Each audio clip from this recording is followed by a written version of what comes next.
Good morning, welcome back to my channel GS world group Sandesh. आज हम लोग current affair से कुछ महत्वपूर्ण प्रश्नों की व्याख्या करेंगे।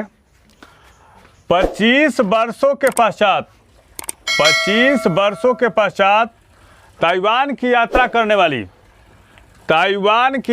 करने वाली अमेरिकी राजनेता कौन बन गई हैं? तो नैन्सी पेलोसी।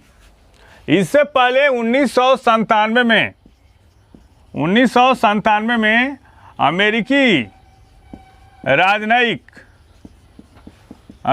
राजनयिक ताइवान की यात्रा पर गया था। आज से 1997 में। और ताइवान के राष्ट्रपति कौन है? ताई सुंग वेन है। और ताइवान की राजधानी कहाँ है? ये है ताइपे। और ताइवान का पुराना नाम क्या है? फार्मोसा है। ताइवान का फार्मोसा। अब इसमें प्रॉब्लम कहाँ से आ गई?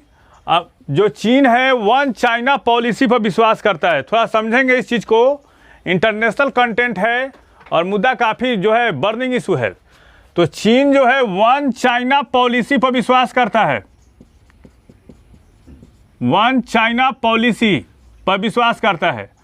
और चीन जो है ताइवान को अपना अंग मानता है और कहता है कि अगर कोई भी विदेशी राष्ट्र अगर इसमें हस्तक्षेप करता है तो ये वन चाइना पॉलिसी के खिलाफ होगा और ताइवान को अपना एक प्रांत बनाना चाहता है। जबकि ताइवान जो है एक डेमोक्रेटिक कंट्री है, एक लोकतांत्रिक देश है।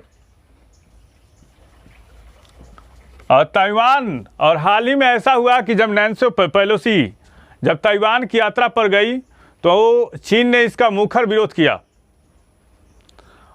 और इसे कारण से क्या हुआ कि अमेरिका और चीन के संबंध जो है काफ़ी खराब दौर से गुजर रहे हैं अभी। और एक और बात बताते हैं, जो चिप का निर्माण होता है, विश्व का 90% चिप का जो निर्माण होता है वो ताइवान करता है। कॉमनवेल्थ गेम्स में लवप्रीत सिंह ने कौन सा पदक हासिल किया है? तो ब्रांज मेडल हासिल किया है।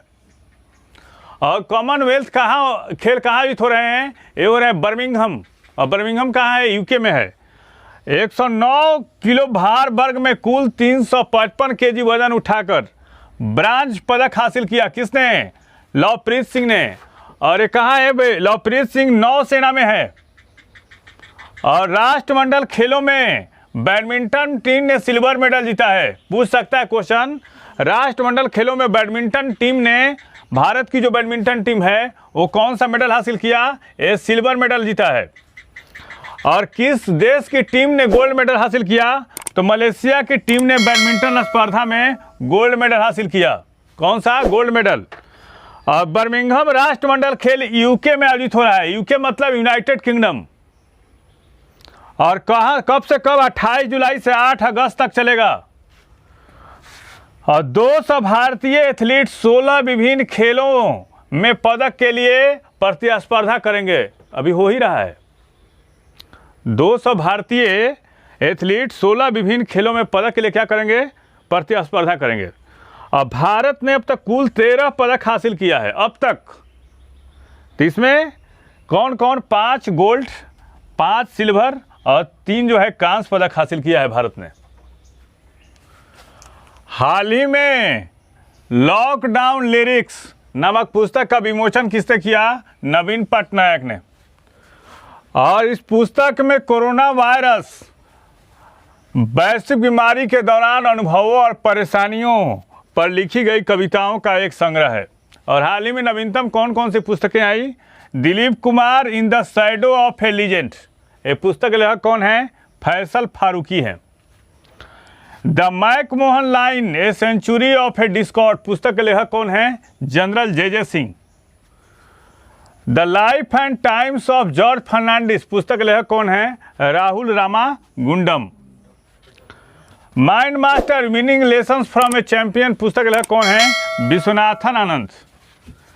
और उड़ान एक मजदूर बच्चे की पुस्तक के लेखक कौन है? अनूप जलोटा। और गांधी टोपी बॉर्डर पुस्तक लेखक कौन है? यरलगड़ा लक्ष्मी प्रसाद। और गोल्डन बॉय नीरज चोपड़ा पुस्तक लेखक कौन है? नवदीप सिंह गिल। गूगल द्वारा यातायात डेटा सार्वजनिक करने वाला भारत का पहला शहर कौन बन गया? औरंगाबाद। जो पहला होता है वो खास होता है, इसलिए एग्जाम के दृष्टि से काफ़ी इंपॉर्टेंट है। हाल ही में किस देश के विद्वान जेफरी आर्मस्ट्रांग को वर्ष 2021 के लिए विशेष इंडोलॉजिस्ट के पुरस्कार से सम्मानित किया गया है? एक कनाडा के हैं। और पिंगली वेंकैया की 146वीं जयंती के अवसर पर किस उत्सव का आयोजन किया गया? यह है तिरंगा उत्सव। और किस मंत्रालय के द्वारा? इसका आयोजन संस्कृति मंत्रालय द्वारा किया गया। और संस्कृति मंत्रालय द्वारा लाल किले से संसद तक सांसदों के लिए तिरंगा उत्सव का आयोजन किया, कल हुआ है दिल्ली में। और भारत में मंकी पॉक्स की स्थिति की निगरानी के लिए केंद्र द्वारा गठित टास्क फोर्स के प्रमुख कौन बने हैं? बीके पॉल। इससे पहले क्या थे? वो नीति आयोग के सदस्य भी थे। अब भारत में मंकी पॉक्स के जो मरीज हैं उनकी संख्या 7 हो गई है अब तक। कितना? 7। भारत में केंद्रीय सतर्कता आयोग का प्रमुख किसे नियुक्त किया गया है? सुरेश एन पटेल को। और केंद्रीय सतर्कता आयोग की स्थापना किस समिति की सिफारिश पर की गई थी? तो संथानम समिति की सिफारिश पर। किसका? संथानम समिति की सिफारिश पर। और केंद्रीय सतर्कता आयोग की स्थापना कब हुई थी? 1964 में। और इसका उद्देश्य क्या है? इसका उद्देश्य सतर्कता के क्षेत्र में केंद्र सरकार की एजेंसियों को सलाह देना और मार्गदर्शन करना। जो भी IB CBI के अधिकारी होते हैं उसकी नियुक्ति कौन करता है? वो जो उसके प्रमुख होते हैं उसकी नियुक्ति तो राष्ट्रपति करता है। अन्य अधिकारियों की नियुक्ति कौन करता है? केंद्रीय सतर्कता आयोग करता है। और इनका नियुक्ति सुरेश एन पटेल की नियुक्ति कौन किया? राष्ट्रपति द्रौपदी मुर्मू ने। कौन? द्रौपदी मुर्मू। 3 अगस्त को भारत के किस राष्ट्रकवि की जयंती मनाई गई? मैथिली शरण गुप्त। और इनको कब राष्ट्र कवि का पदवी दी गई थी? 1968 में। 1968 में। इसरो द्वारा धरती के निगरानी उपग्रह EOS-02 का किसके द्वारा 7 अगस्त 2022 का प्रक्षेपण किया जाएगा? तो लघु उपग्रह प्रक्षेपण यान SSLV के द्वारा किया जाएगा। और इसरो की स्थापना कब हुई थी? 1969 में। मुख्यालय कहाँ है? बेंगलुरु। और इसरो के प्रमुख कौन है? एस सोमनाथ।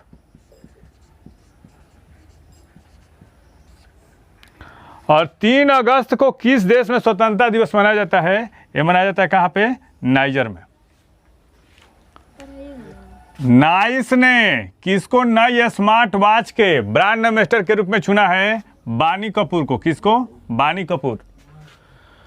हाल ही में निर्मला मिश्रा का निधन हो गया। वे कौन थी? गायिका। कहाँ की रहने वाली थी? पश्चिम बंगाल की। कहाँ की? पश्चिम बंगाल की। और डिएट्रा डॉटिन ने संन्यास की घोषणा की। वे किस देश से क्रिकेटर थी? West Indies. इस चैनल के माध्यम से सभी विषयों का तथ्यपरक विश्लेषण किया जा रहा है। आप इस चैनल से जुड़िए, लाइक कीजिए, सब्सक्राइब कीजिए। Thank you.